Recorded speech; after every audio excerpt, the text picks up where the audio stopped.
you're ready. Sure. Okay. All right, folks.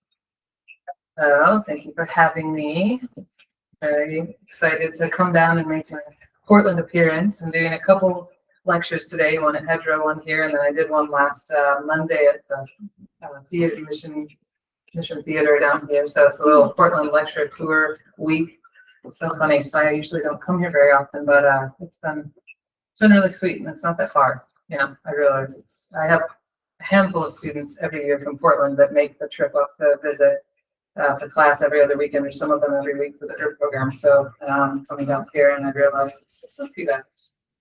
The zone. So yeah, welcome, folks.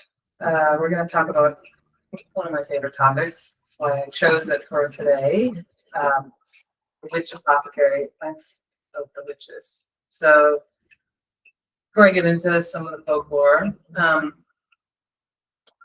just do a quick introduction. So many of you are familiar with my work with books, and here we are at this spectacular bookstore. So I'm sure a lot of you already know kind of what I'm interested in for the today. But I've been working with plants intentionally since about 1998. So, and I like to say it takes 10 full years to really learn the plants in an area. You know, it takes that long to kind of learn what's growing and how to use it and how to make medicine from it. So I really started in community herbalism, and originally was going to do naturopathic school, and eventually realized, no, I can't be inside in an office. I need to be out in the forest. So yeah, so then after those first 10 years, though, then you can kind of start to specialize in different areas. So the second decade, I really got into kind of more esoteric and occult uses of plants. And in this third decade, I've gotten really specialized in Scandinavian folklore and folk magic. So so it'll be interesting to see what the future brings. But yeah, it's always changing, and it's never ending, and it's kind of good board, that's for sure. So been writing and teaching full-time about plants for the last 15 years. So I just celebrated the 15-year anniversary of kind of starting my teaching business up in the Olympia, Shelton area. And I do like a yearly party for all the students in all my programs once a year. Call it the Haunted Harvest Party. It's kind of where all the students get together and meet each other in person and kind of have fun. And so it was a special moment to be like, wow, so many amazing people. So, but writing is an extension of teaching. That's why I love to write. And having I have 10 books out. One of them's almost out, so we're waiting on The Devil's Ointment in Freehands Press, which should be out in a couple weeks, actually. So the soft covers should be out at the end of October, and the hardcover mid-November. So that's exciting because it's been written for a couple of years, just kind of waiting.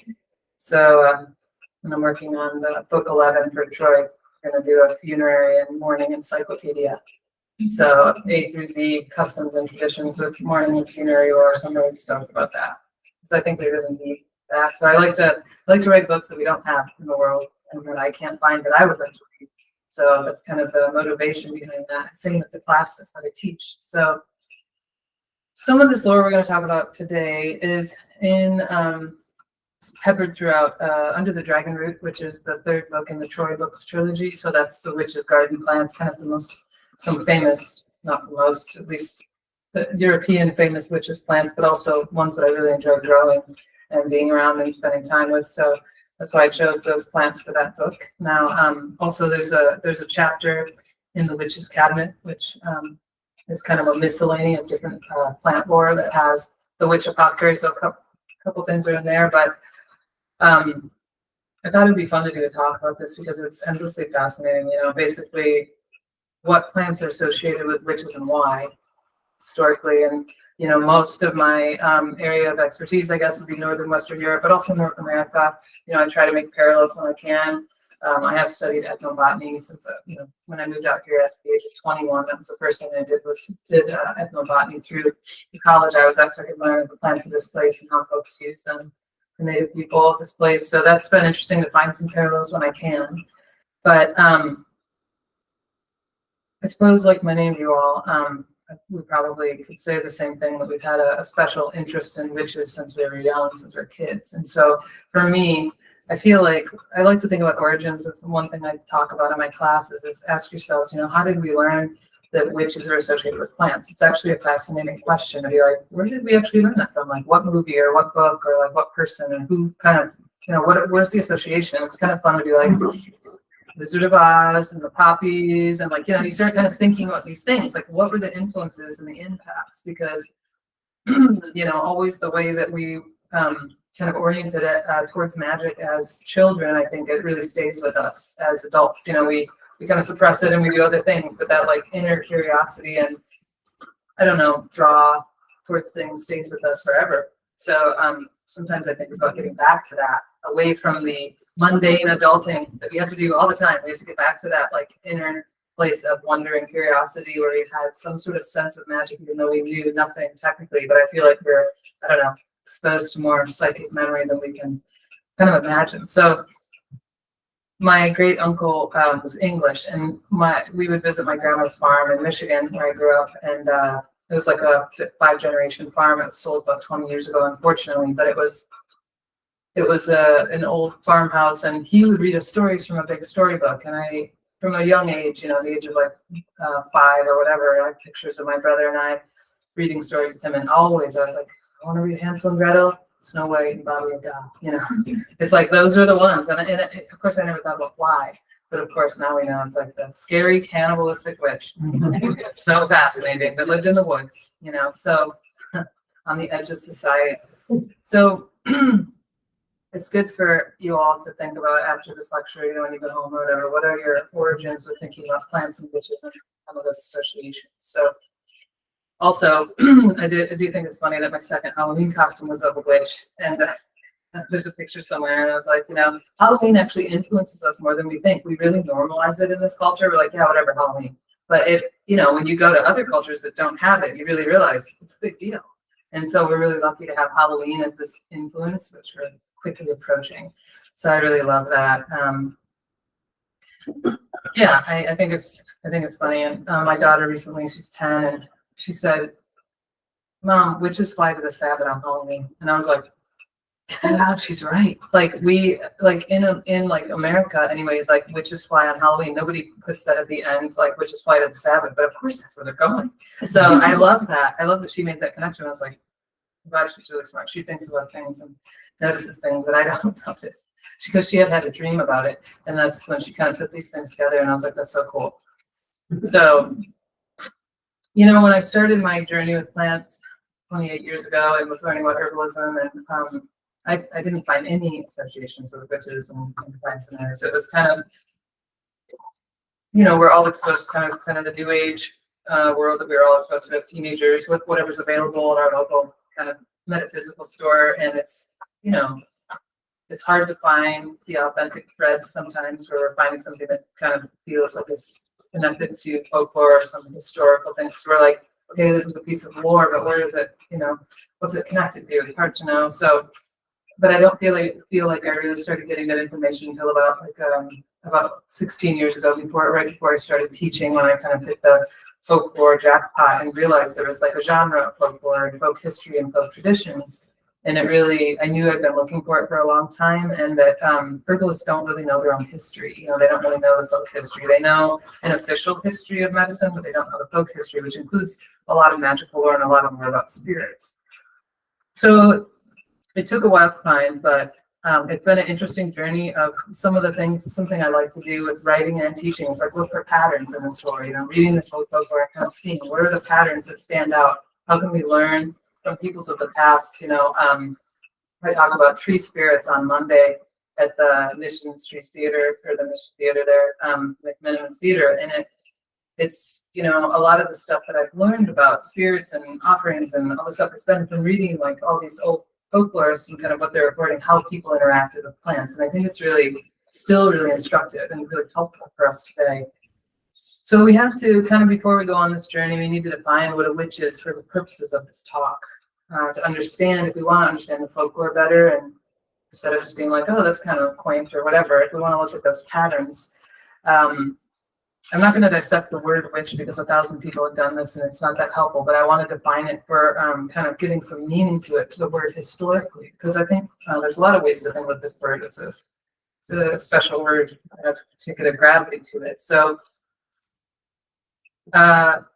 historically, and really actually in 50% of the world today, the word witch is somebody who practices maleficence, which is going to be evil magic, intentional evil magic. So this is what is one of the oldest, along with another definition I'll give you in a minute, of a witch. And so kind of the new age self-proclaimed idea of a witch and labeling oneself as a witch is not traditional.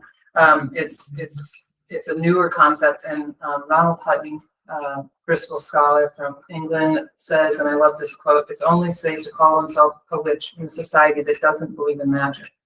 And it's really true. You know, we can do that in society because we don't have a magical overculture, so nobody's afraid of witches anymore. So we're like, yeah, let's reclaim some power and, you know, step into the mystery. But historically, it would have been a very negative thing indeed. So, and it's interesting, you know, he talks about, he has a lecture on YouTube. It's worth watching, called Modern Witch Hunting. It's about an hour-long lecture. It's fascinating. And any of his talks are amazing. But he talks about how, yeah, there's a problem in about 50% of the world where witches are still being hunted and killed. And they're not being killed by the government or the clergy. They're being killed by people. So people killing people for being witches because you can't, it's so hard to uproot and eradicate the belief in the superstition surrounding maleficium or evil magic.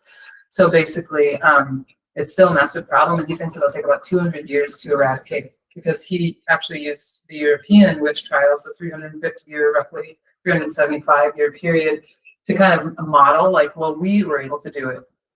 How can other societies do it? So he's actually on a board, a world board, like with other countries trying to help eradicate the belief in witchcraft in some of these countries so people don't kill each other. Super fascinating. So it's something we don't think about when we're like, cool, like whatever, we love witches, right? But historically, it would have been a thing to be feared. I read a lot about it in Between the Witch and the Devil. So this book's really special because, and I can talk about books at the end if we have time, but that book has a lot of witch lore, traditional witch lore in it. So it's helping to understand the taboo and ill omen kind of associations of witches and why the fear is actually existing. So with this folklore about plants and witches, you know, we're seeing that it comes from a place of fear. It's not from a place of healing. It's not from a place of, like, you know, beauty or, like, I don't know, potential. It's totally something else. So and people that would work magic historically would also not refer to themselves as witches. They had other names, you know, the wise people, the practitioners, the magical practitioners, the sorcerers, whatever, but they wouldn't have called themselves a witch. It was an overtly negative term. So those two definitions of what a witch is really what we're concerned with tonight. So the human who practices evil, intentional evil, maleficium. I also call this anti-life magic. I think this makes a lot of sense. So when you look at what people were afraid of witches doings, we see that people were really afraid of the evil eye, basically invisibly having the ability to kill or sicken children, babies, but also people, animals, and crops. So blight, weather magic to destroy crops, you know, these things that were believed and are believed in some parts of the world today, that witches had the power to affect, right? So anti-life magic is really a good way to sum it up. Blighting crops, yeah, magically stealing wealth from neighbors, also taking away fertility away from people, making it so people couldn't have children, you know, things like that, where, of course, people were trying to make sense of extremely hard social, economical times. So the witch as a scapegoat is the classic thing, you know, like, well, let's just blame witchcraft for all of our problems, when, of course, it's related to weather cycles, it's related to disease and famine and lack of medical care and lack of nutrition. I mean, there's actually, you know, scientific reasons, of course, why these things were happening. We know that now, but historically, people didn't understand that, you know, and the belief in maleficium was so strong. So I'm just saying this because we can't even imagine what it was like to be, probably, unless we're like from another culture and where we have pockets of that, because other cultures totally have that, and you have the pockets of like, oh, yeah, we don't want to compliment the baby because then we give it the evil eye, you know, like there's still remnants of that. But generally speaking, the magical killing and blighting and stealing of wealth or resources is important here. So when we think about the Baba Yaga and the Hansel and Gretel witch who's cannibalistic, it's the same thing.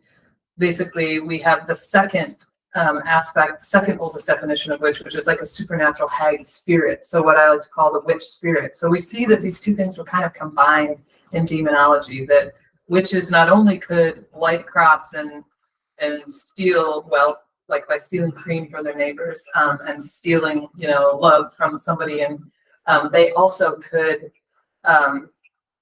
be cannibals, but it wasn't literal, it was symbolic or energetic. So it's really interesting to think about witchcraft and witches being able to like invisibly be a vampire essentially, but without being a spirit of the dead. So this is what people were really afraid of. They're afraid of the anti-life magic that witches are capable of, but they're also afraid of the supernatural aspect that witches also are capable of, which was this invisible ability to steal wealth and produce, basically famine or disease, destruction upon the land. So Arne Runberg in 1941, he was a Swedish-speaking Finn. He wrote a book called Witches, Demons, and Fertility Magic that's spectacular, but he has a quote that's basically a witch was a human with one foot in the human world and one foot in the supernatural world. And I love that because it does give a sense of like the combination of the definitions between the supernatural spirit, which I'll talk about in a minute a little more, and the malefic, witch who was casting out evil upon her neighbors. But then remember, this is what people were fearing. How much of this was really happening? That's really hard to say. So we always have to remember with any kind of maleficium, what we would consider cursing. When I talk about this in class, I always say desperate times equal desperate measures. So, if someone's stealing the wealth of their neighbor, which totally probably happened, it was for a reason. It wasn't for no reason. So I do believe that cursing is not done just for the pleasure of it. There's often a reason. Somebody slights you, so they do some folk magic to, throw it back at them. And sometimes it's protective magic. Cursing can be considered protective magic in some ways. If you are being stalked by your creepy neighbor and you do a curse on them, it's like for a reason. So those are like the nitty-gritty details of thinking about some of this that has gotten out of proportion and out of control with inquisitors and demonologists and the clergy not understanding like the ways humans work, and every human can understand on some level the use of folk magic for survival needs, right? So then there's that. But the supernatural witch spirit is the other kind of more feared, older definition of a witch. And this is probably older even than anything, which I think all cultures have examples of this, which is going to be, it was a female, but never human, night roaming, cannibalistic, blood sucking spirit. So this is like a completely supernatural spirit. So this would have been the hag that inspired Hansel and Gretel and some of these stories. So from the Roman Strix and the Greek Lamia, over 2,000 years old. So I talk about that actually in the Devil's Wife coming up.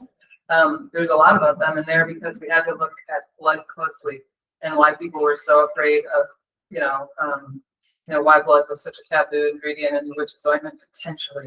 So the supernatural hag spirit is really what we're going to run into in some of this folklore, but also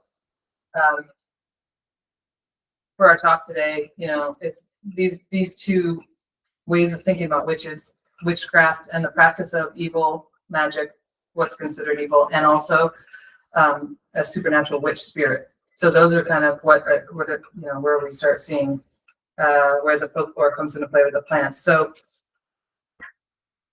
hopefully that makes sense. We also need to make a distinction between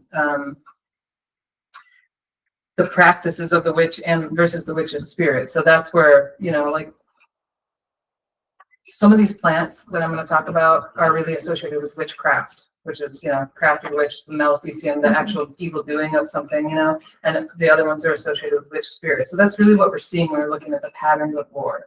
And I chose 8 plants, 4 trees and 4 plants. So eight total plants and trees to talk about, because rather than just throw around a bunch of witch plant lore, which we could do, but to learn from the patterns and learn from the examples, I think it's important to kind of stay focused so we can see some of the similarities and differences. So also we have to remember when we think about maleficium, I wanted to mention this, so we think about cursing and blighting crops and, stealing fertility, but the other part of that is love magic. So love magic was considered highly immoral, and is still in some parts today. It wasn't just the innocent love divination, like the dream divinations to find out who you're going to marry. It was coercive, manipulative love magic. It was highly, highly feared because it was believed that people could have invisible power over somebody else and coerce them magically into, a relationship. So that's also part of witchcraft. Witchcraft includes many practices, including healing and transference magic and also divinations and talking to spirits. But some of the most feared parts of witchcraft are going to be the maleficium, the cursing and blighting and whatnot, and also the love magic. You really see that people were terrified of that. So, and still are in some parts today. So some of these plants were associated with witches because they were frequently used as materia magica, so the magical materials in these operations. So when we think about a witch spirit, we need to define that a little further too. So we did say that we had one definition, which is the female blood-sucking night creature, the supernatural hag spirit, essentially. But there's two other potentials. One is a dead witch practitioner, spirit of the human dead, who actually was a practicing witch or practitioner, magic practitioner, if they didn't go by that. And then actually a living witch practitioner. So the belief that a living magical practitioner can send out part of their spirit and soul to do magical work is very traditional. It's not a new age concept at all. So that has to be included in witch spirits, actually. If we think about what a witch spirit can be, it's helpful to kind of break it down. Well, it can be those three things. That's what helps me understand it a little bit better. In the folklore, we're mostly seeing the hag spirit, which is a category of demons. So we're really not seeing human dead or human living parts of human spirits, but just for your information. So a lot of these plants and trees that I'm going to talk about were considered to be ill-omened. Now, plants of the devil, which we don't have up here, we have everything else almost, but looks like plants of the devil's out. And I think that's the one that's gone, huh? Yeah, I think that's out of print now. I just sold a couple of the last copies last week, but there is a second edition that's already written. It's double the size, just is waiting in line. I don't know when it'll be out, probably a year, but it's been written for a couple of years. Will that be 3 hands? Yeah. So it's really good. There's 3 extra chapters and extra lore in all the chapters. That's probably my most beloved book. So I really wanted to give it more, because people often would say it's just not long enough. And I mean, that's what I could find at the time. But since I wrote it, which was 8 years ago, I've been able to find a lot more lore. So it's really interesting. So it will be coming out probably in another year, because The Devil's Ointment has to come out, and then a bunch of other people have their turn, got to wait in line. But ill-omened plant lore, I mean, that's really what the whole book is about. You have a copy right there. So, and it's really interesting, because I think that book helps kind of so many different examples of plants that were feared and, for different reasons. And this is just one aspect of that, what I'm talking about now, plants and witches. But also, of course, when we talk about plants and witches, the devil shows up. That's just how it goes. So plants and the devil shows up as well. So some of this lore is also associated with not only witches, but the devil, because they're linked. It was believed that the witch's power came from the devil. So a lot of times this lore is kind of linked or parallel in the research. So we also have to remember all these plants, and all the plants and plants of the devil, almost all of them also have benevolent lore, healing lore, like helpful, spells as well. We're just not really focusing on that. And I found that it's interesting that some of the most, a lot of the, ill-omened plants and trees were also used for protection. The yew tree, for example, that's associated with spirits of the dead, was also used for protection in general, because it was poisonous. It could protect against evil. It's interesting, but we always have to remember plant lore is about a place and a time and a space. So it's connected to land and an actual place. It's not just, that's why it's kind of contradictory at times, where we can say, okay, the elder tree was feared as a witch tree, but like what we're going to talk about, but also it was considered to be the medicine chest of the country people, you know, so people were using these things too. So it also was kind of like, well, which elder tree was it? Was it the haunted tree on so-and-so's farm where they saw a spirit? No, it's not that one. It's the one in the town square that's like used for, you know, whatever, blessing. You know, it's like people also could make the distinction. It's just maybe not recorded in the lore.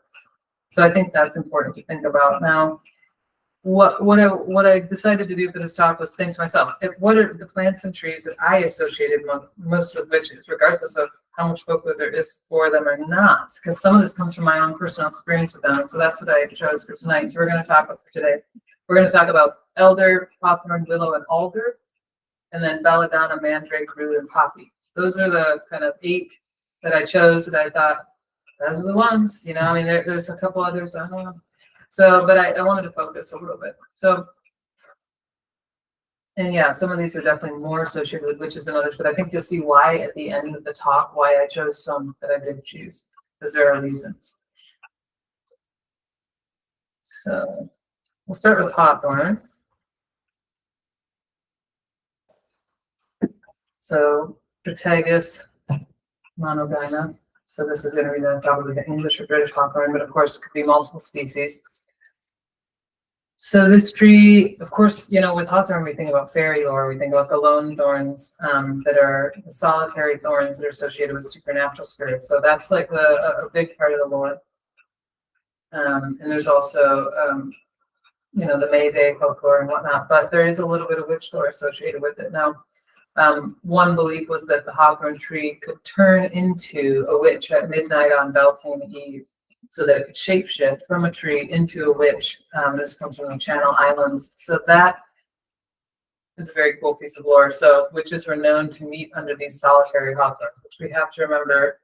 The solitary thorns or the thorn trees were the oldest trees on the land that weren't planted by humans, that weren't part of the hedgerow thorns. They would have been the thorns that were ill-omened because they were believed to belong to spirits. And they're still in, especially in places in the British Isles today, in Ireland, where they have a very strong fairy mythology, especially the elders. So these types of trees, those lone thorns, not only were associated with supernatural spirits, but also witches. And so when you kind of see this folklore, you think, well, the function of it is to keep people away from these trees at night, because it was believed that they're dangerous. So it was particularly unlucky to sit under hawthorn trees on May Eve, which is going to be Walpurgis Night, or October 30th, or Hallows Eve. So of course, Halloween, as the tree could transform herself into a witch on this night if she wished. So this idea that on Beltane Eve or Hallows Eve, depending on the place, that hawthorn can turn into a witch. So this has to do with, you know, supernatural witch spirit. And also we have to remember with hawthorn as a spiny tree, the sharp spikes were used in ritual involving dark magic and effigies for, you know, cursing, basically, with effigies, which is going to be like dolls or some sort of humanoid figure. And this has been done since old times. Of course, blackthorn and hawthorn were both used, but I have to say I grow both of them, and hawthorn is way worse. It's way harder on the spine. Blackthorn is like sharp, but hawthorn is like, it will cut you, you know, it's so dense, it's so intense. So you feel, oh yeah, this tree isn't, don't mess with this tree. The sharp thorns, similar to blackthorns, were used in different rustic evil magic for cursing, sometimes being inserted to hearts of sheep or sheep. Yeah, and bats. So also there's some lore that the devil played the fiddle on the lone thorns at the Sabbath, so that he would sit on the lone thorn in the field and witches would dance around it. And so that's a very cool piece of folklore that brings the devil in and the witches' Sabbath, which is the blasphemous feast, the blasphemous fairy feast, essentially. So some of that lore just shows us that this tree was associated with witch spirits in some parts, and also for cursing, because of its spines. And of course, you know, it gets with lots of protective magic too. But I feel like with hawthorn, this tree, you know, it's such an amazing tree for defensive magic or protective magic, especially having to do with betrayal and romance, like anything regarding anything romantic or sexual that went wrong.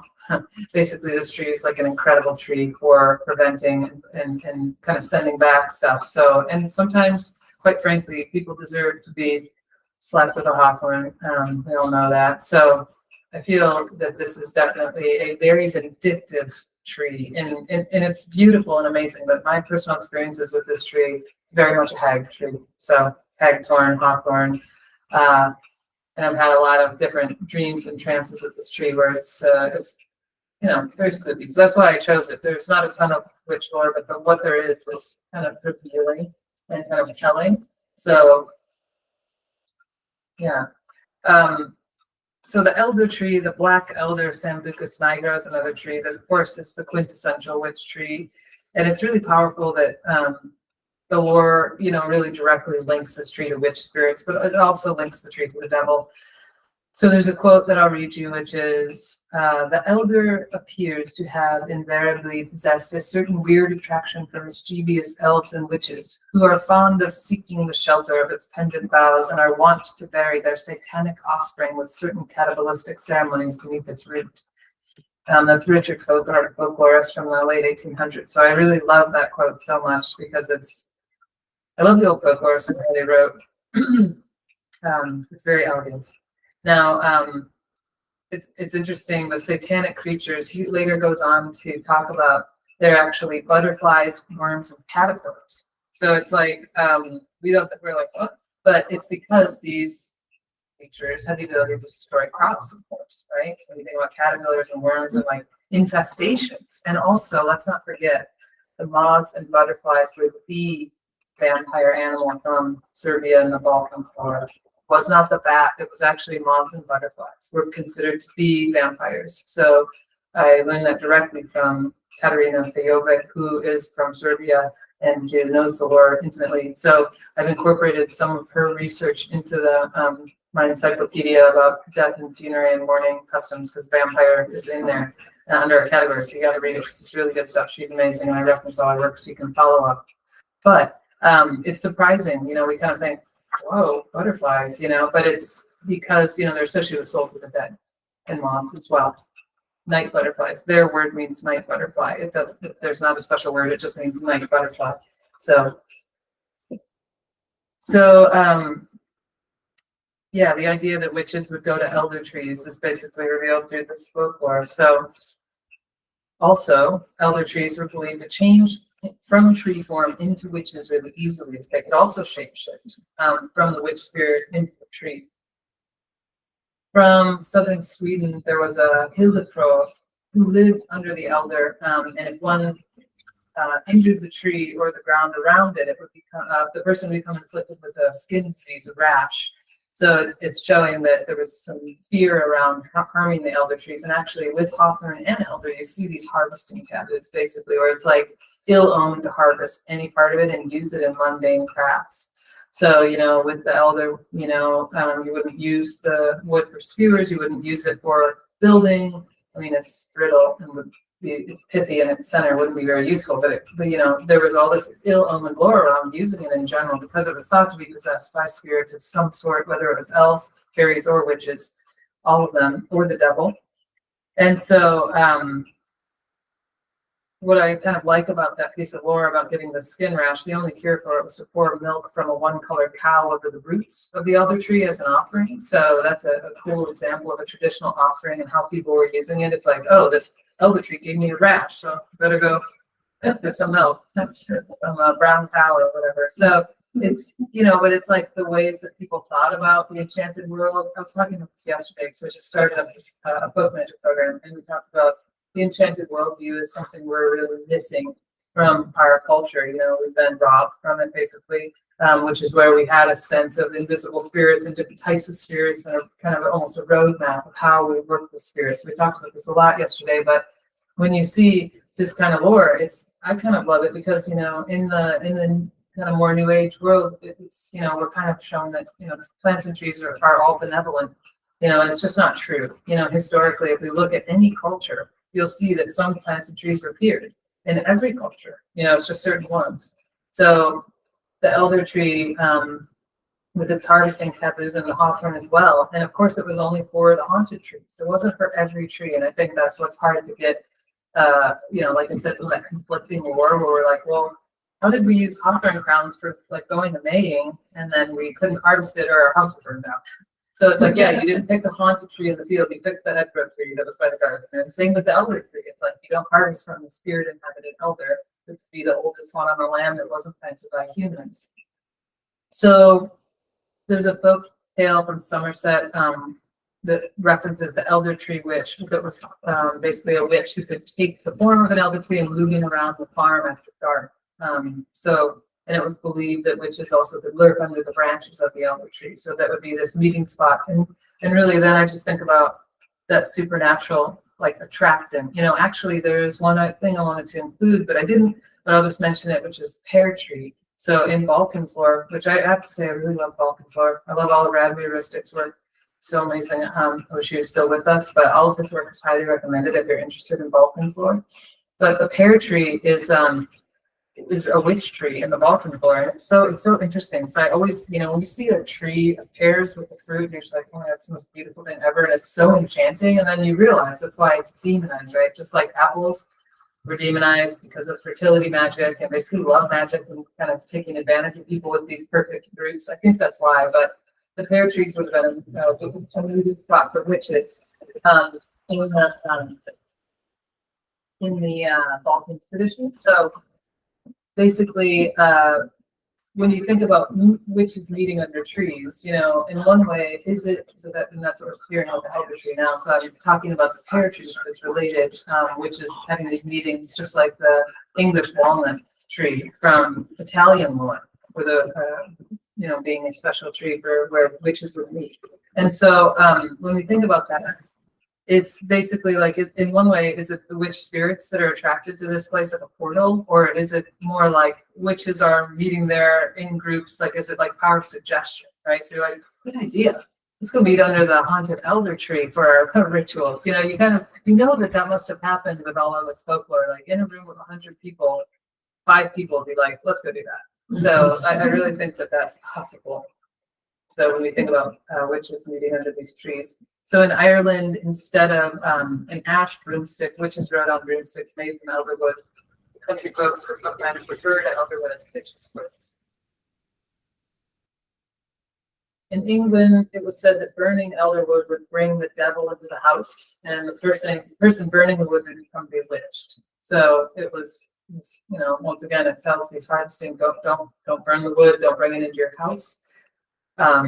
And of course, we all probably heard, if we've done any research onto the elder tree, that it was important to say, Lady Elder, give me some of your wood, and then I'll give you some of mine when I become a tree, or something like that. There's a couple different variants in the witch's cabinet. There's a little bit of extra elder tree lore in one of the chapters versus under the witching tree, so it's a little bit of extra lore in there. And I think there's a couple variants of what people would say to the elder tree. The fact that survived is so cool, and I'm sure it was like that for hawthorn. Well, maybe nobody took anything ever from hawthorn, but this was probably even for getting medicine from the tree. So I always say that every time I harvest anything from an elder tree, you know, just in case.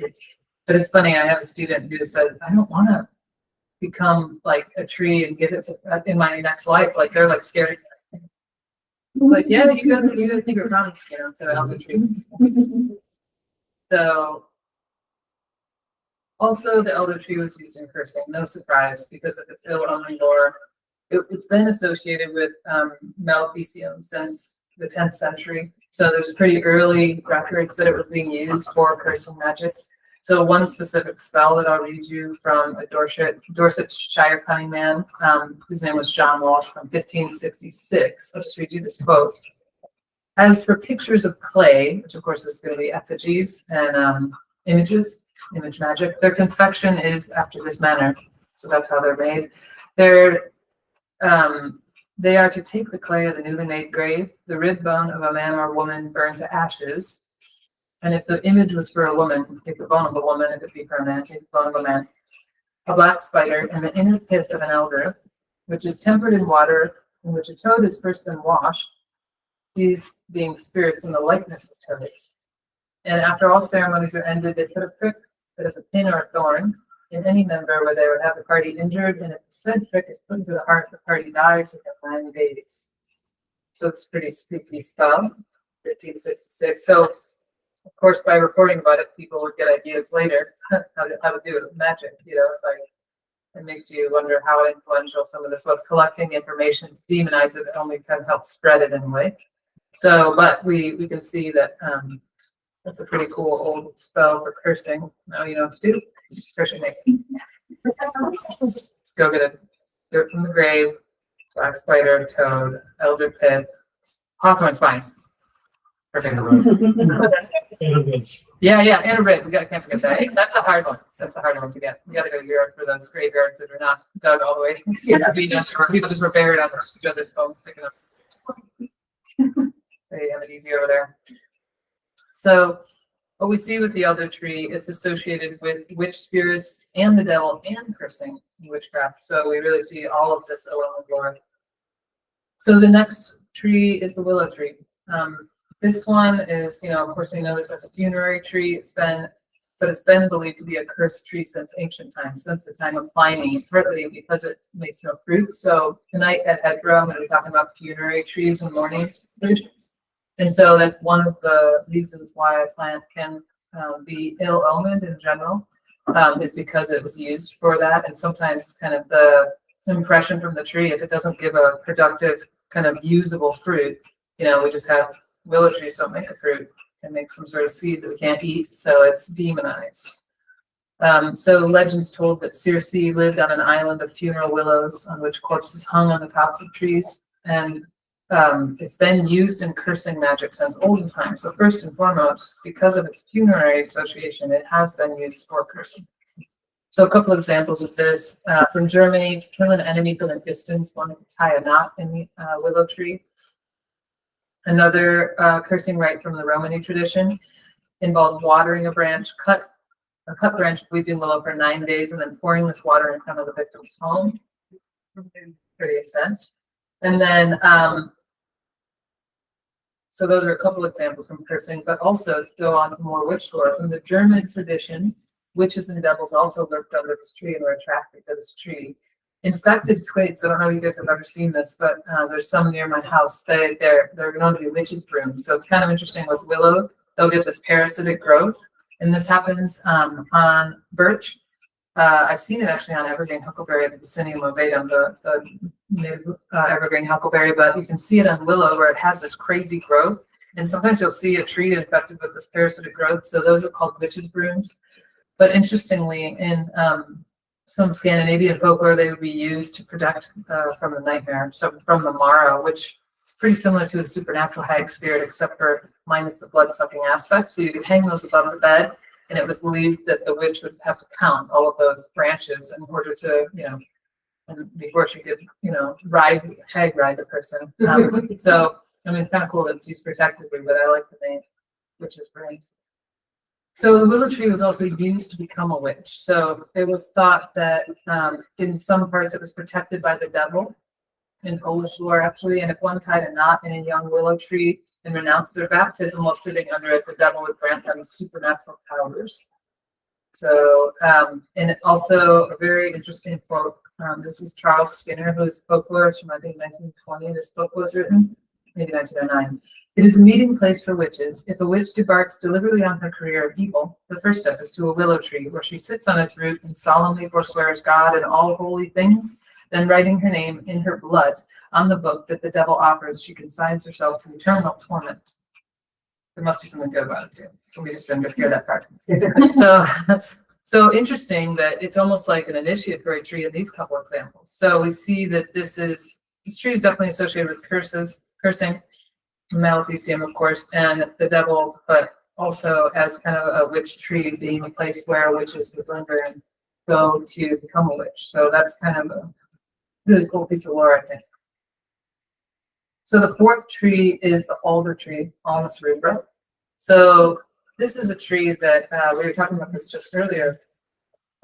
Sally was saying that she found alder trees up here versus her place in California where there isn't any such. She found some up here visiting. And I was saying that, a long time ago, when I was in my early 20s and first moved out here, I noticed going into walk around the woods, when you come into an alder grove, it's so beautiful and light because it's not a conifer, it's a deciduous tree, but I always felt watched. And I always felt a weird, creepy feeling, and I didn't understand why at all. I thought this is weird. And I would look into the ethnobotanical lore, couldn't find anything. You know, it was used as a healing tree.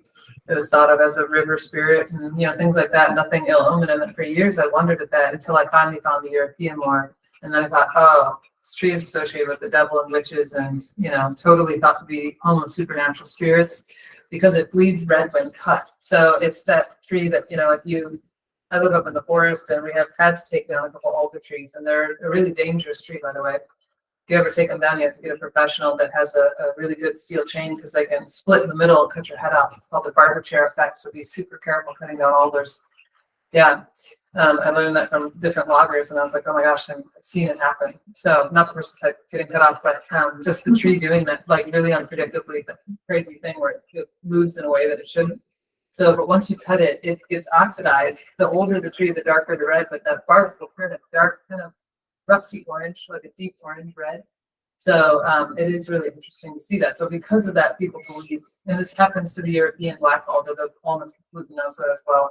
So people believe that there was, a supernatural spirit because it had this kind of red coloring. So from Germany, in German lore, the alder tree was associated with Walpurgisnacht on April 30th. Which is Beltane Eve, of course, because it was said that witches ate the alder buds during the nighttime flights, and that they used the alder branches to change the weather. I love that. And there's a very cool folk tale, special from Tyrol, from Austria, that tells that the alder tree was a favorite of sorcerers and witches. So this fairy tale tells that a boy climbed an alder tree, and then he saw a number of witches at the foot of it who had cut an older witch's corpse up with throwing the parts in the air during the ritual. So he caught one of the ribs and held it in secret. When the sorcerers counted the pieces and found one missing, they replaced it with a piece of alder wood, and the witch came back to life. So she told her sisters that she could never be called the alderwood witch, or she would die. So of course, the next day the boy comes and calls her that, she dies. So that's the end of the tale. But it's instructive in that it's kind of revealing that it's associated with witch spirits in some way. I love that folktale. It's so cool. I would love to get like a really old translation and get all the details from it, because you usually just get this truncated versions, but I've seen it in different folklore books. And from German lore comes the belief that the red on the wood was the devil's blood.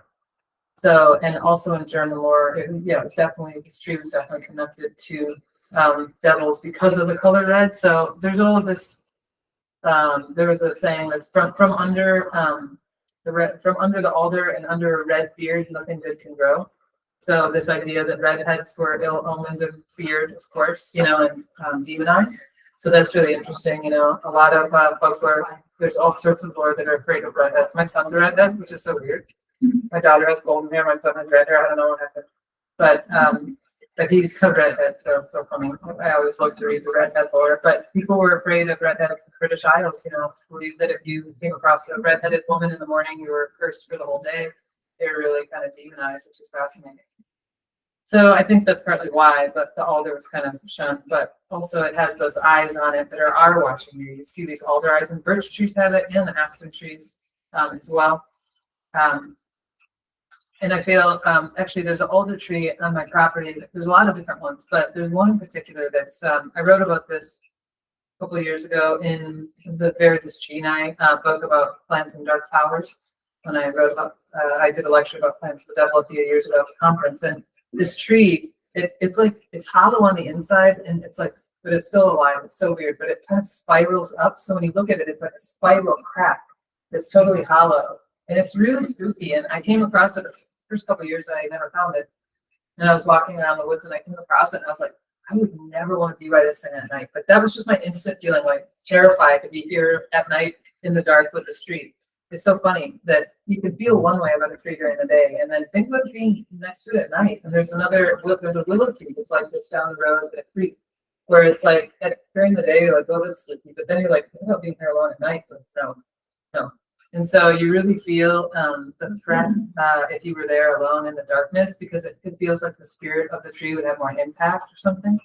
So this particular alder tree, it's someday it will fall in a storm or whatever, but I'm definitely afraid of it. So I give it some copper coins and just be like, don't fall when I'm walking past you. Here you go. Don't kill me. So it's a spooky tree. So I don't know if there's a witch spirit in it, but something supernatural. So when we think about plants, when we move to plants from trees, we'll start with one of the most famous witch plants, which is belladonna, Atropa belladonna. Now, under the dragon root, you'll find lore for all four of these plants, like copious amounts, if you don't have it. So I think it's great to bring this lore in one place, so you don't have to kind of cherry pick from other books. It's nice to have it in one place. So in terms of witch lore, there's all sorts of lore with belladonna, but there's devil lore quite a bit. But the witch lore is one of the common names, which I've had many, is witchberry or sorcerer's cherry. Very especially like. Of course, we know this one's a toxic plant, deadly toxic. So this plant was associated with demon spirits and the devil specifically, but not witch spirits, but it was associated with very immoral love magic. So that's where we see it come into place as a witch's plant because of the practice. So it has a long history, use in poisoning, criminal poisoning, and in sleep and magical ointments. Belladonna was used magically and criminally in love magic. So it's interesting with poisoning. So I write about this in Between the Witch and the Devil, chapter 7, the witch's poison. It's interesting because we have to make a distinction between criminal poisoning and magical poisoning. So criminal poisoning, of course, is like actually giving somebody a toxic plant and they die in terrible death. That's something different than magical poisoning. So belladonna has some examples that were used for like magically cursing or poisoning, and they're really interesting. So one that this definitely could be very physical, brewed into a love potion, would make the passion rise in the person that consumed it. So we know how bad that sounds. There's numerous examples of giving people datura, belladonna, conium maculatum, which is poison hemlock, also nutmeg, which at high amounts can make you completely inebriated. So of course, that's like a terrible way to take advantage of somebody. Like basically using a plant drug, to make somebody sick and unable to have their wits about them. So that's another set of criminal poisoning and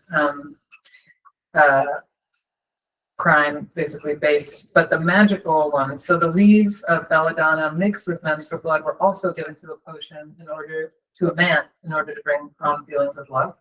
Quite immoral. Menstrual blood's not enough, but we put belladonna in there, like let's open up the killing.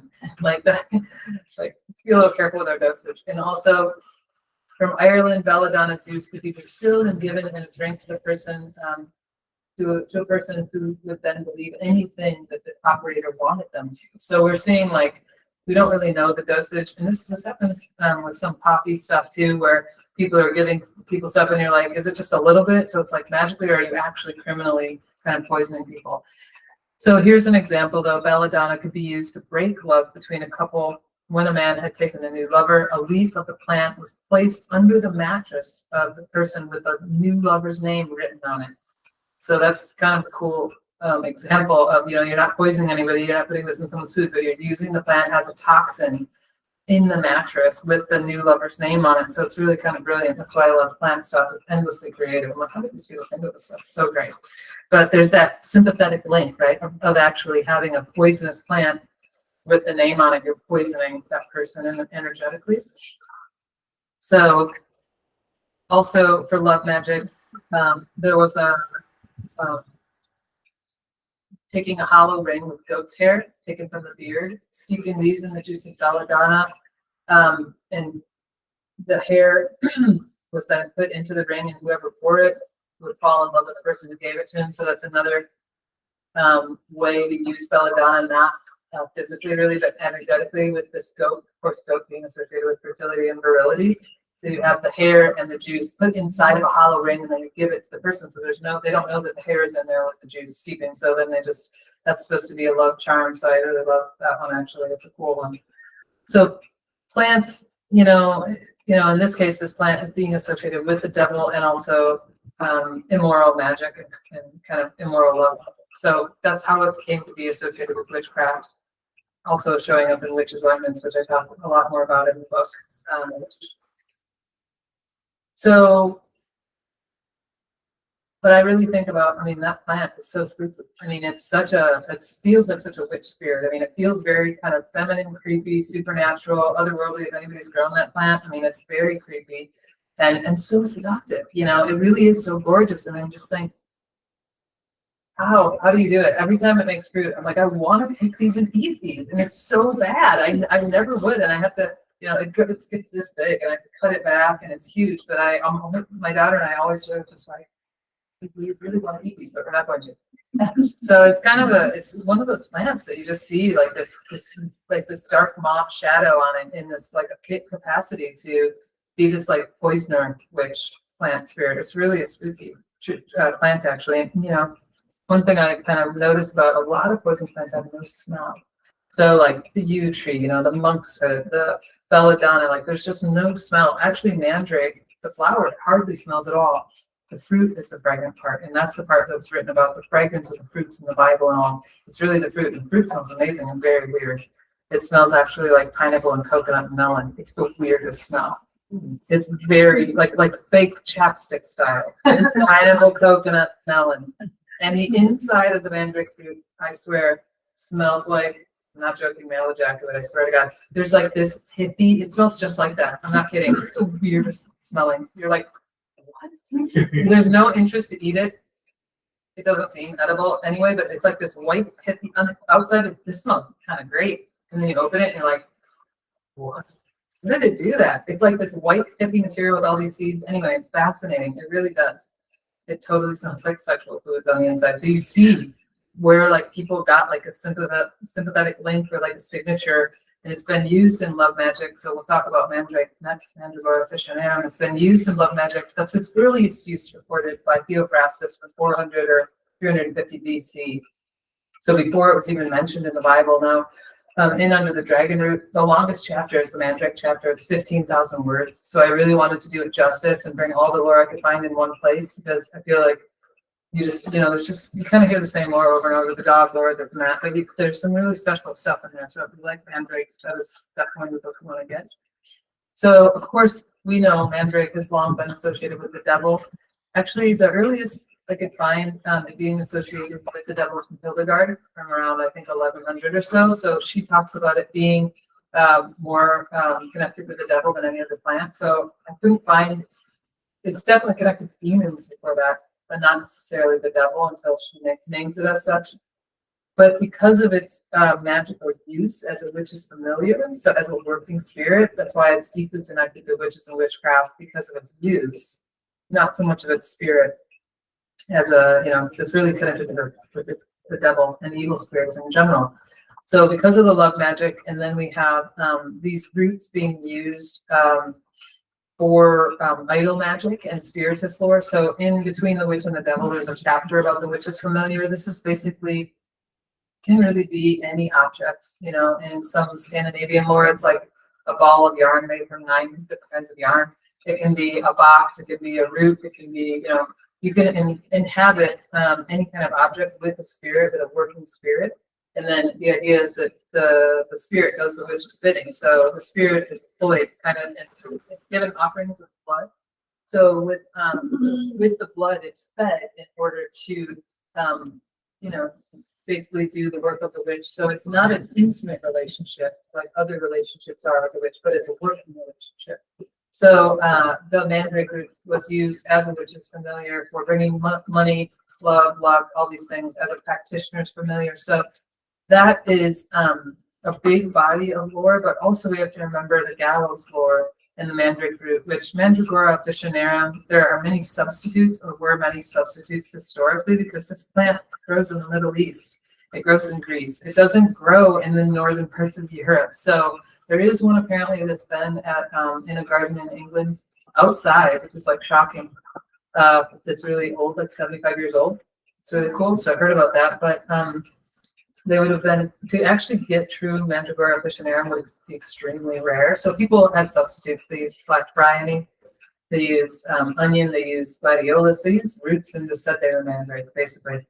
That's what anybody would do. But the gallows lore brings in this idea that you know, witches were working with materials from the dead in their practices. So the root being associated with the gallows and the dead which it strongly is, also kind of plays into some of this witch lore.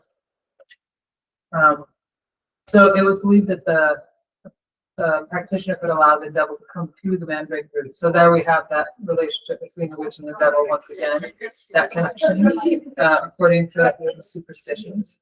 So this demon that resided in the root could predict the future and do all sorts of magic for the sorcerer or the witch.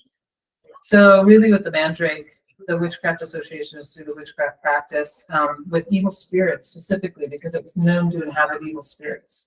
And it was, you know, you don't see a ton of cursing, but you see mostly, you know, divinatory work with evil spirits. So there's not only the maleficium, not only the love magic, but working with evil spirits is another feared part of witchcraft practice.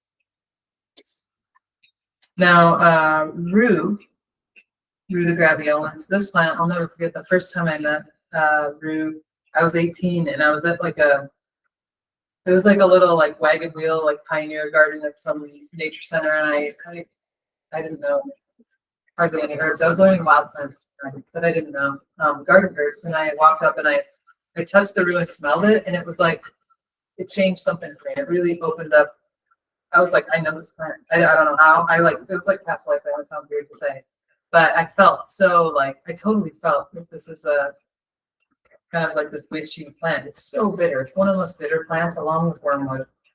It's one of those ghastly bitter plants that will send a whole shudder through your body. So this plant has been used as a cursing plant because of its bitterness, of course, right? We look at like, this makes sense. We're warding, we're cursing, we're like, we're destroying love between a couple, whatever. We're putting bitterness on something. So it was actually used as a cursing plant. And someday soon, I hope to do a second edition of the Witch's Cabinet. I mean, it's at least a year away, but I have more material for all the chapters, and I have new chapters. I want to make it bigger. I have so much more to add, or maybe volume 2 or something. I don't know. But I will put more the rue lore about cursing in with the plants used for cursing chapter, because it's not in there now, but I found a bunch of good stuff.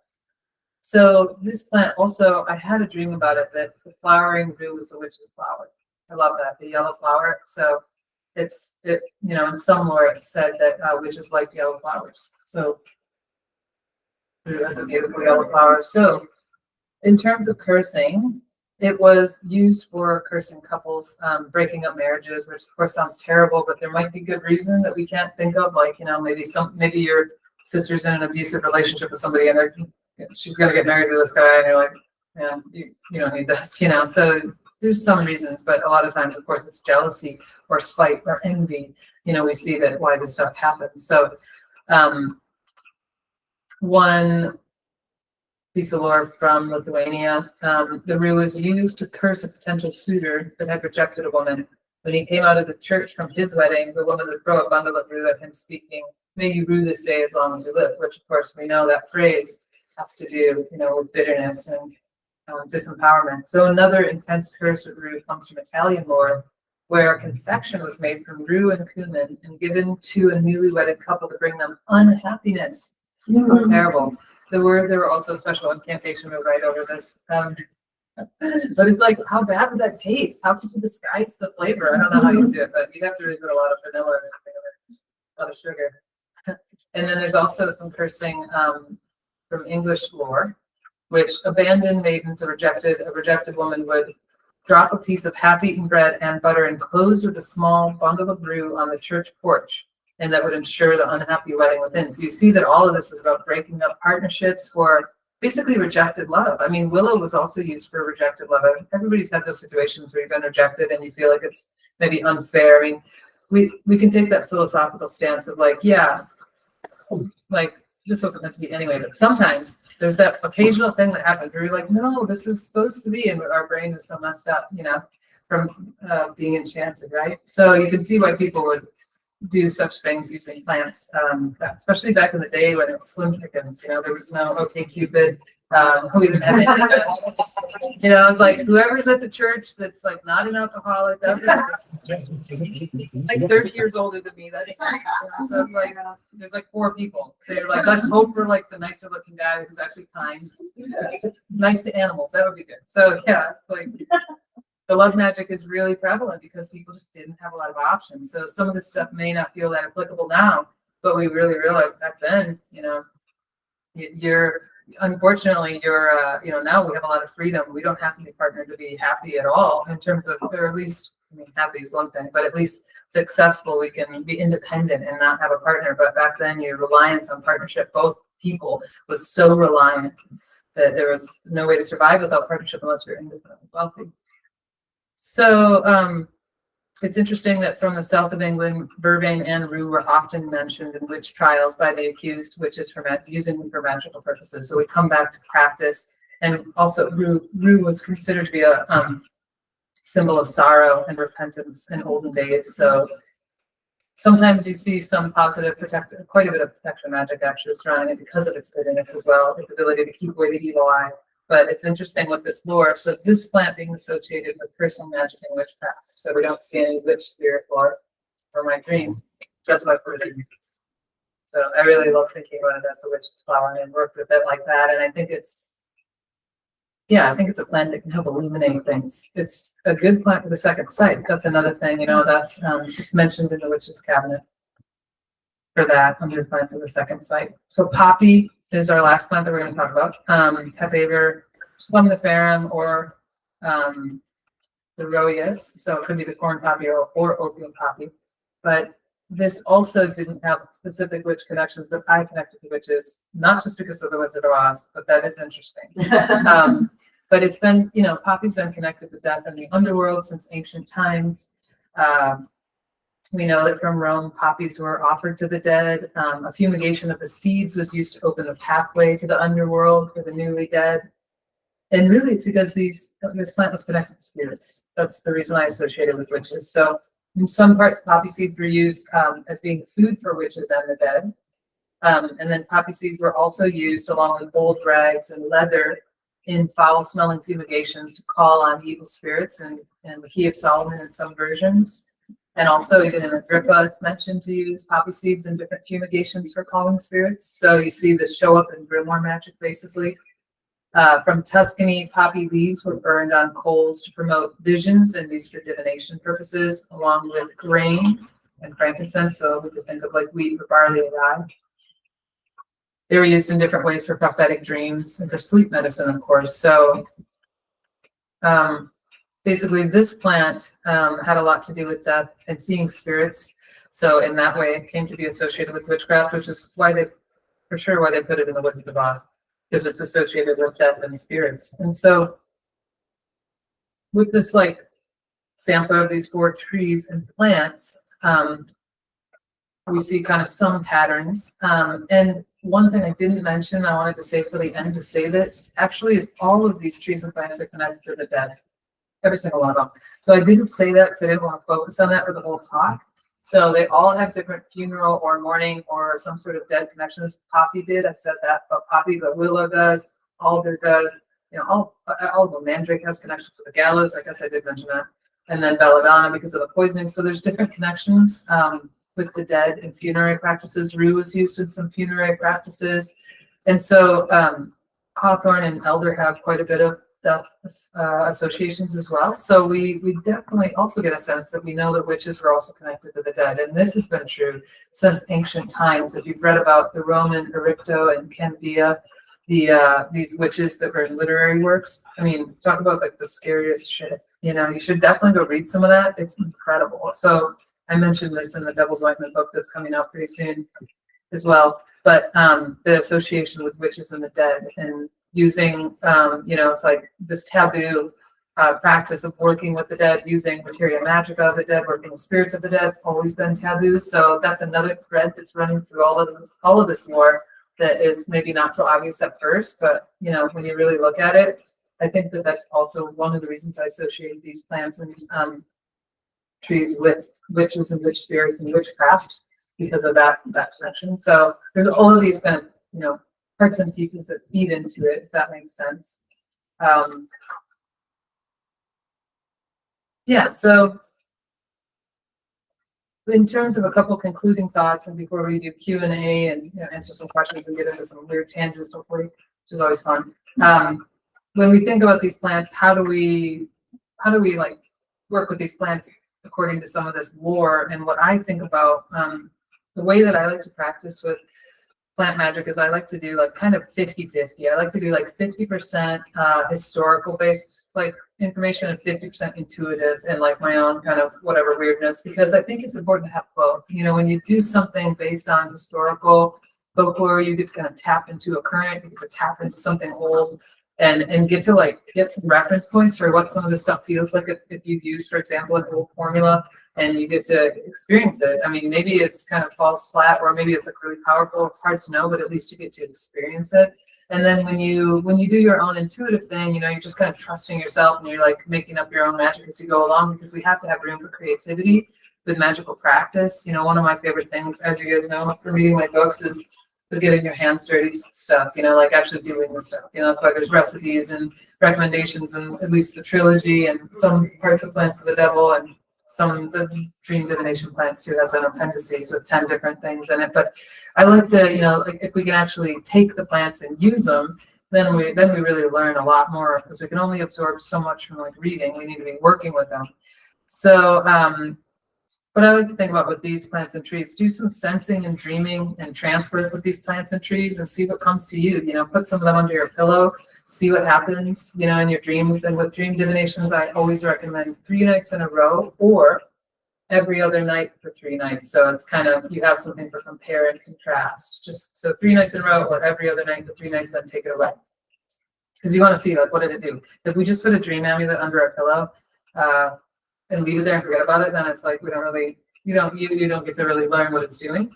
So yeah, I like to, you know, spend time with these plants and grow them. Of course, is another way to work with them closely. But in terms of getting personal gnosis, those are some things that I like to think about. And it's also fun, not only ask yourself later like how you learned about plants and witches and what plants are associated with witches. Also ask yourself what plants you would include in a witch apothecary. You know, what would be part of that. Actually, so I was lucky enough, blessed enough, my very first published article got into the Cauldron before Michael Howard passed on. One of the last, like within the last, a year before he passed on, I got an article in there, and it was called The Witch Apothecary, and it had 5 different plants in it. It ended up with a million typos that I never had in there to begin with, so I don't know. But that's a common complaint of the Cauldron, the copy and pasting thing that happened. But I really loved that concept, and that's why I expanded on it for the Witches Cabinet and made it into a whole chapter. And I would like to make a whole book about witch lore. I mean, it would be kind of similar to the Plants of the Devil, I guess, but not the same. It would be different. There's a bunch of cool stuff. You know, like groundsel, Senecio jacobea. That's the new Latin name is Jacobea vulgaris. It's just like a weedy little yellow flower that was supposed to show up where witches had urinated, and it was a sign that witches had been there, and then also that if witches took groundsel to the Sabbath, the devil would recognize them and know that they were part of this, you know, whatever little group. So just weird little stuff like that. It would be fun to make a book someday. So we'll see if that happens. But also notice not only 3 of these 8 were poisonous plants and 1 was painful. So painful and baneful plants. Not all of them were painful and baneful. So sometimes when we think about witches plants, we think, oh, they're all painful, meaning prickly, spiny, stingy, or poisonous. And not all of them necessarily are. So it's kind of interesting to think about that too. Like what actually qualifies for a witch's plant in your mind? Does it have to be poisonous? Does it have to be, you know, painful? So any questions, you guys? Sure, we have some. That was a lot of information. Yeah. So I thought it was really interesting that some trees seem to be either exposed with, I guess, same color leaf base and whether or not. Yeah. I'm kind of curious. You mentioned the hawthorn, and I'm not sure if this is the fruit in that. I'm curious. A lot of the ones I think I could do. If fruit was ever mentioned, the hawthorn fruit. Yeah. Because the ones I've been found always had fruits. Right. I'm really curious if that was ever mentioned. No, well, when you think about the haws, which I technically call it haws, right? So that's known as a hedgerow fruit. So we could also call elderberry, hawthorn berry, crabapple, rose hips, aronia berry, sloes, which is blackthorn fruit. Those are hedgerow fruits, which means they're edible only with heat and sugar. So they are actually edible if you process them a little bit. Growing is the same. Right off the bush of the tree, you're like, this is terrible. But it is interesting that also these foods are associated with foods for fairies, because they're not just edible and yummy. You have to like work for it, right? So I haven't read that, but there is always fruit, right? Totally on Hawthorne, sure. So that's just gonna be one reason why things are kind of demonized. So in the yes, parade going out. Oh my goodness. What's that? Oh my goodness. Yeah. Oh gosh. Wow. Luckily, the folks online probably can't hear this. It doesn't really pick up. Okay. So I think the voice thing. Yeah. So, I was going to say something first. Oh, so in the second edition of Plants of the Devil, I do list out 8 different reasons why plants trees are occurring. And so, not producing fruit is one. Another reason is older trees that have lost production. So actually a lot of cherry trees in Slavic lore are demonized. They're believed to be homes of demons because they no longer produce cherries. So it's kind of interesting that anything that's not productive for the farm and the home is kind of ill omened. So that's kind of, yeah, it really is. But once again, the apple and the pear always get me. Like, why? I mean, the witch's apple, right? The poison apple and Snow White. Well, there's records from demonology books that list out poison pears and poison apples as being part of it. And I read about this in actually the last chapter, which I love. This is The King of Witches and Fairies.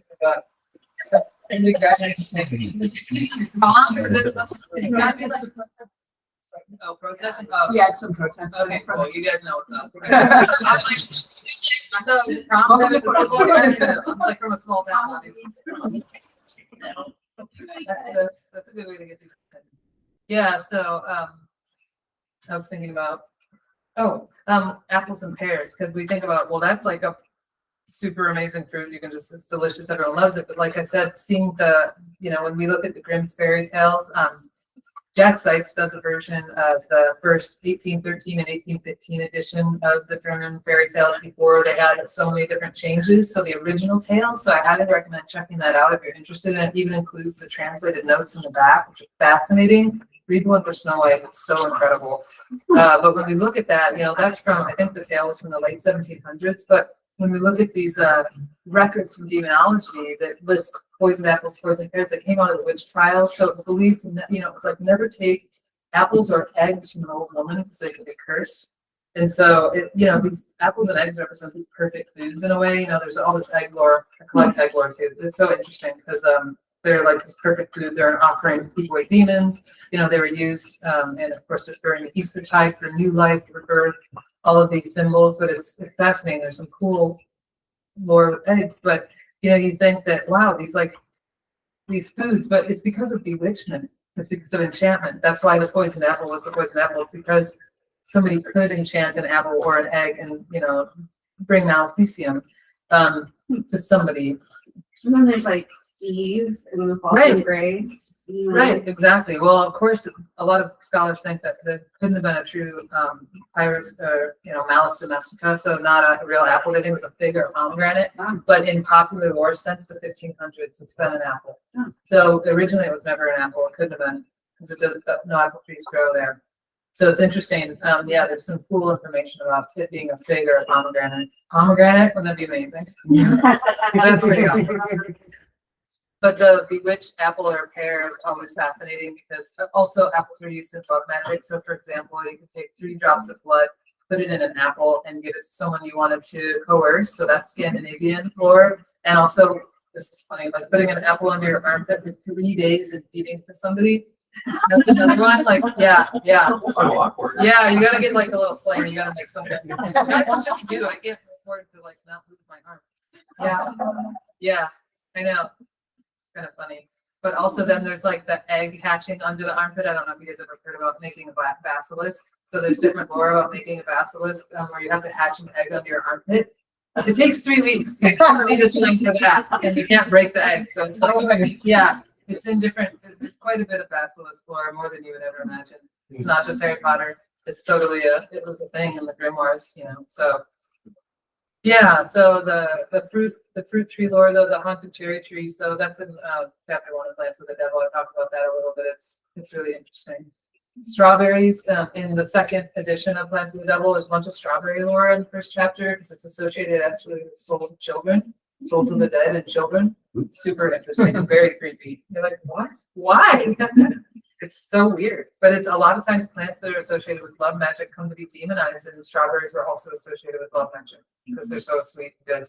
So I think people are afraid of love and all of the things that surrounded love. Makes sense, right? It's the only thing that makes sense to me. So I don't know. I've always considered love spells to be black magic. right, exactly. It's a violation of the other person. Exactly. Magically, there's no difference. So Yep. I could see. Very immoral, extremely. And you can imagine when people believed in magic, how scary it could be, you know, never take gifts from anybody, never take food from anybody or a drink. And it's like, you know, it's spooky when you think about, oh, there's so many different potions and stuff. I mean, some of them are just very innocuous, like, oh, vervain leaf with a little cinnamon or something. And then other ones, it's like, yeah, menstrual blood of dead flies and and you're like, oh, man, like, really rough.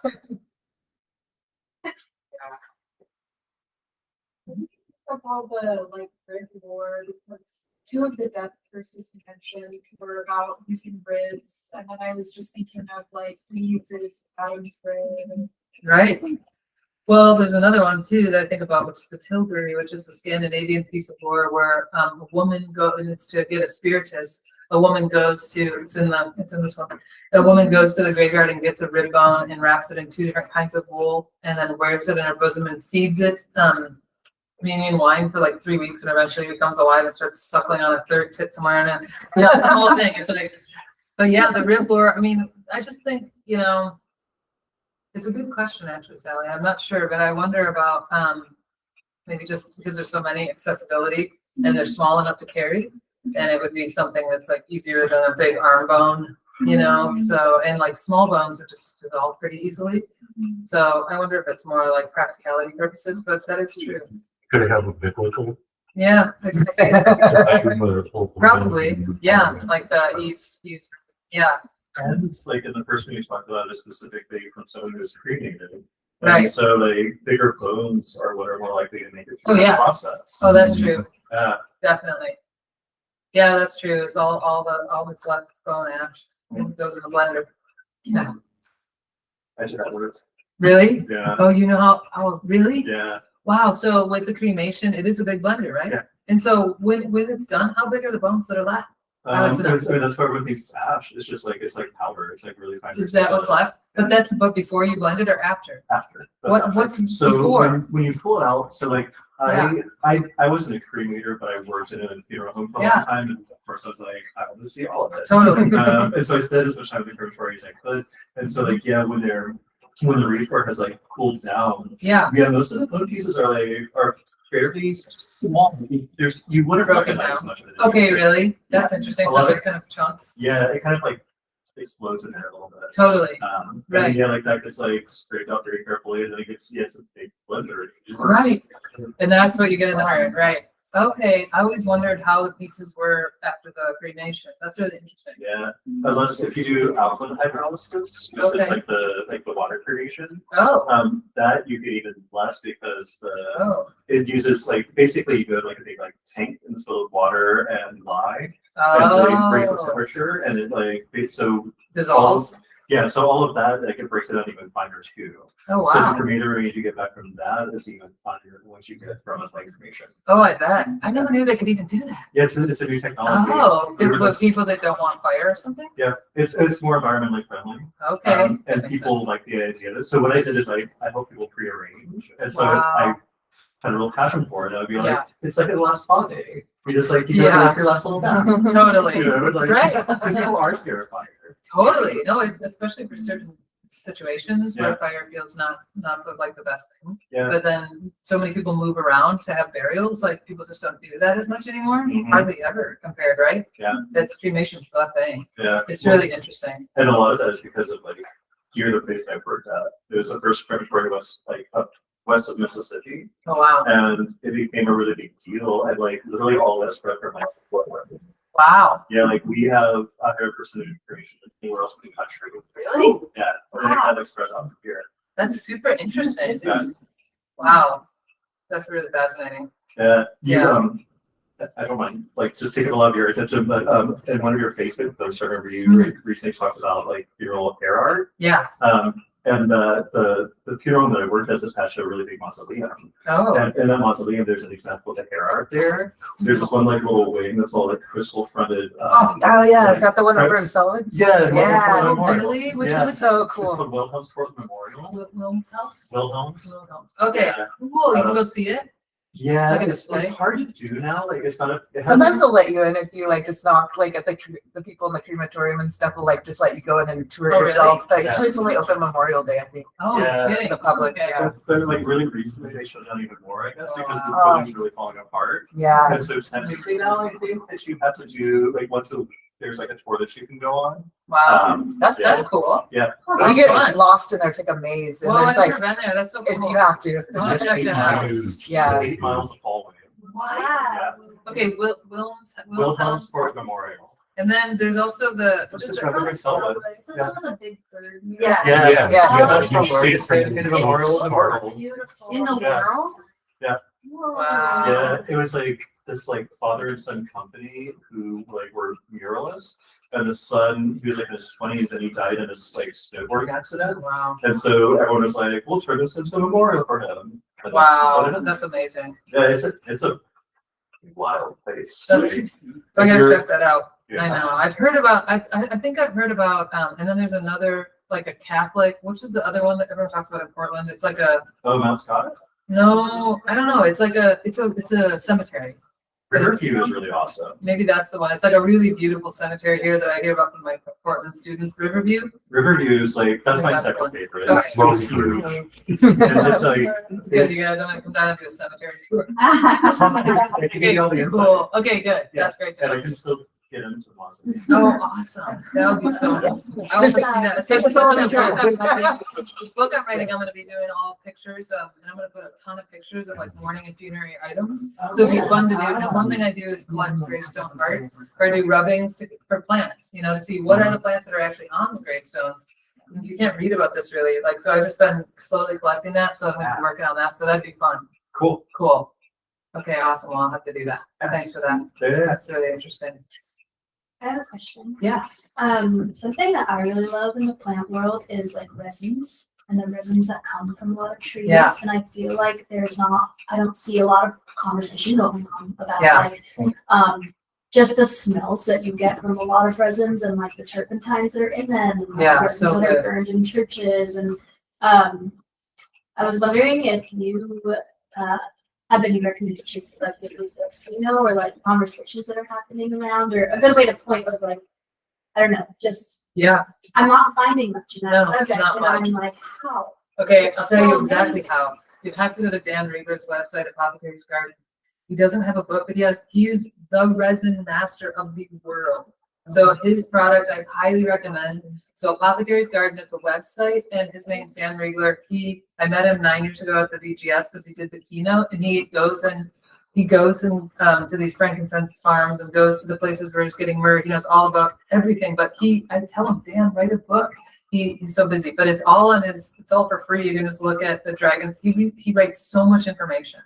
It's incredible. It's like an encyclopedia, his website. Yeah. And you can order them. I mean, he talks all about how to use them and all about everything. So you should definitely check it out. Yeah. He's amazing. Yeah. One of my favorite things too is like learning that a lot of resins you can also get from just like plants that don't take the shape of trees, like labdanum, for Yeah, example. yeah, he has Super different kinds of interesting. labdanum. Oh yeah, he's got Yeah. all the traditional information about how they Yeah. get that.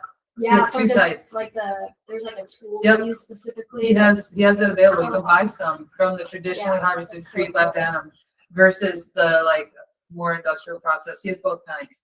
You got to So check cool. out his site, and you can actually order the different resins. So he's the best. That's so awesome. Yeah, no, I mean it's like he literally has like 15 kinds of frankincense. I mean Wow, different that's awesome. kinds, What or was the 13 name to again? 15. Apothecary's Garden. He's in Canada, and he has like all of the, if you want asafoetida, which is, Yavelstrack devil's dung, which is very hard to find unadulterated. You can find it in Ayurvedic medicine and Indian cooking stores, but oftentimes it's adulterated with fennel or something. But he has the whole chunks. He has different kinds. I mean, he's the resource for That's any awesome. resins. He's Thank- amazing. Thank you for that. Yeah, check it out. You're gonna have so much fun. Just spend like eat a meal and sit there for 2 hours and then plan to spend $300 or $400. It's just yeah, you're like Patricia. I mean, just do it. It's so good. Everything when you get an order from him, you're like, yes, he's so amazing. And he packages all environmentally friendly and he makes also absolutes and hydrosols and some prop and he's everything. He's got like, the best stuff. He has like Poplar Absolute. He makes it, he goes through even vegetarian animalia. So he has all the traditional animalia like civet, ambergris, musk, fever, all of it. So that's where I get all my perfumery ingredients from him. So anyway, I can talk with him forever. He's just such a sweetheart and he knows so much. Cool. He's been doing this forever and he travels to these places and meets these people and the farmers and he tries to do fair trade as much as possible. That's great So to it's hear. like the best example of who could be, it's like really good. So definitely support him. That's Yeah. awesome. Yeah. You're gonna have Yeah, I fun. feel like every time I smell like pitch, I'm like, I want that. I don't perfume. I want 100%. anything else. I just want to like. 100%. Pisces sinensis is one of my favorite smells to make an infused. You can make an infused oil with that. So when you find the pitch, you just gotta do heat. It's about 1/4 part to 1 cup of extra virgin olive oil, and you just need heat for 6 to 8 weeks. Which the best way to do that is ruin your double boiler and then just get some Everclear to clean it out eventually. But a double boiler with a little bit of heat every day for 4 to 6 weeks, and you'll get an amazing infused oil. So one of my favorites is spruce resin with vanilla and mandarin peel. Yeah, you just do vanilla bean, mandarin peel, spruce resin, and olive oil, and you do it on the double boiler and make it into the salve, and then you don't need to buy any perfumes. Yeah, it's so good. Yeah. Thanks for that. Yeah. I have one more question too. Mhm. You mentioned like Vulcan region stuff, like Mhm. butterflies and moths. One of my living ancestors is like that's where they're from, Oh, cool. and I also feel like, I also have a lot of like Scottish heritage. There's so much information in that the UK realm of Yeah. like information. So I feel like Balkans, it's been harder to find. Yeah, There's like less, at least yeah, English speaking, yeah. Yeah. So any books you recommend? Yeah. for Balkans? Yeah, so I recommend everything by Radomir Ristic. So he passed on, but he wrote Witchcraft and Sorcery of the Balkans from Three Hands Press, which is out of print, but you can find it on eBay. That's amazing. But he has a book called Traditional Balkan Witchcraft, which is Pendrag Publishing, and I think you can get it for like $20. It's a paperback.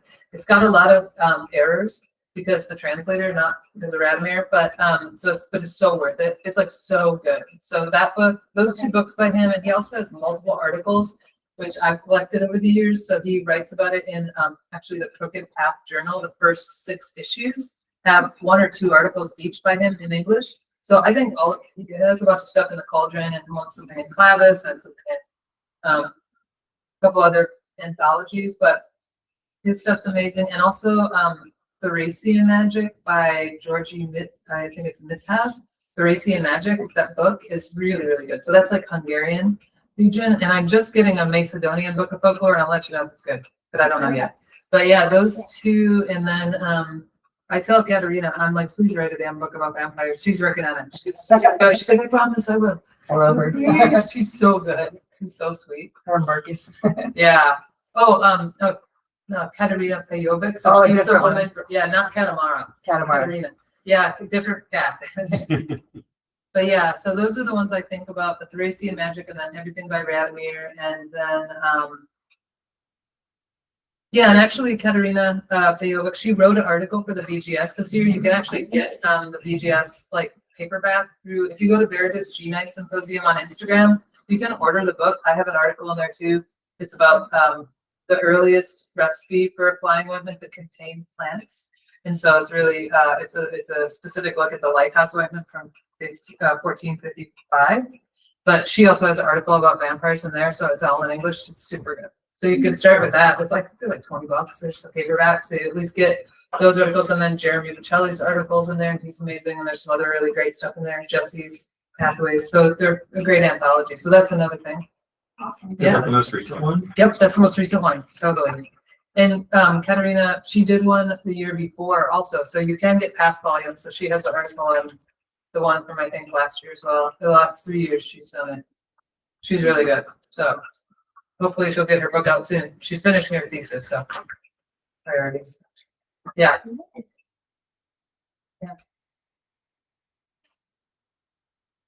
Can I ask something about belladonna? Sure. So you were talking, I'd like really love you to talk about like how seductive she is, because this is the first time I've grown her. This is my second year. And Yeah. I put her under our like plum tree, which is like right on the path walking to the front door. Yeah. Like I did my research and I was like, she'll just stay small. And she did the first year, and the second year, she like literally Yeah. like the seductive quality was so obvious. She was like literally just like the branches coming out Yeah. of the path, just like I know. eat me. I know. So I got to her. Right. So like I know how to be really careful like with that, like Yeah. like just like cover up really well, because like any contact with any of that can be like not super clear, right? Well, what I do is I have to trim mine back. I'm in a place, I'm in the middle of the woods. So if I was in a neighborhood around kids, you cannot grow belladonna where there's any kids, because that's actually the problem, is that if it's in front where people are passing, if it's in the back where no one's gonna, it's fine. But it's like, you can brush against her, it's totally fine. I like patterns. Yeah. But I was like, I guess I was just wondering like how careful I need to be when I'm actually like digging her up. Because I think the roots are kind of like Yeah. just like Yeah, I wouldn't, I mean, just wash your hands. Okay. You No, don't, that's you good. don't have like an open cut and like, it's just, basically, it's like, dig her up and then, wash her. Just kind of, anytime, like I handle poison plants to a degree, and I just be careful of how much, and then I wash my hands. But one thing I don't handle is anything. I grow it 2 different species, but I will not, I'll rub on it a little, but that's it. And I smell it. I'm always like, do you smell it? No, you don't. I never smell it. I'm like, I want it to smell one of these days, but it doesn't. Yeah, we come across a lot about oleander. I've been finding myself really attracted to that one lately, and I have a section, there is a section in DC Watts that I read years ago because I had a weird dream about oleander, which I was like, I've never met this plant. I think it's used in ornamental, right? Yeah, and so I'm not familiar with it. So this was like 10 years ago, and I had that dream and I was like, oh my God, oleander. And then I was like, whoa, it's a poison plant. So I don't remember any of the lore, but there is some. But I know it's in DC Watts. I'll save your dictionary of plant lore. I've seen it in there, but that's where I've seen it. So maybe get it from the library and see if you can find it. But I'm sure there's got to be some. I don't know where that plant's origin is from. I just have to look. It's a good question. California, they grow it on all of like the highway dividers. So like when you're going driving around, you're just like Poison plants everywhere. I know. And that's the thing. Rhododendrons. There's like larkspurs, really just as poisonous as snake and ice. So there are. What's that? Yeah, foxglove, totally. There's poison plants all around that people don't know about. So thankfully, most of us are not drawn to eating them. But it's the berries that are the scary things, especially the belladonna. The yew berries maybe too, but they're. It's funny, I grew up around the yew tree and I used to play with berries. I don't ever remember somebody saying they're poisonous. I never ate one. They were just so fun to play with. Like red witch's snot. They're so weird. They're so slimy and weird. They look very fake though. They have like a feeling about the yew tree. You look at it, you're like, this is like plastic. It's so bizarre. It's funny how that is though. A lot of, foxglove doesn't have a smell. Poppy smells a little bit. My son used to say when he was little, poppy smell like mushrooms, kind of, actually, like a weird mushroomy smell, but not like nothing pleasant. So a lot of toxic plants are hellebore, no smell. So kind of weird. We started growing Datura this year, and Yeah, there that's is right. like a squirrel that's very attracted to it, and it actually is taking all the seed pods off of it. And I don't know if it's eating it Whoa. or what, but it's Okay. the flower. Like those seeds. That's so weird. Wow. Yeah, that's a fragrant one. Some more than others, but even the foliage of henbane and datura are really fragrant. So that's kind of interesting. Mhm. Yeah. It's funny. You guys have any other questions? We've got nothing online, so. Okay, cool. Well, we can just chat, and if people have books, some people brought some books, I can sign some. Yeah, more. we're doing one son. Sweet.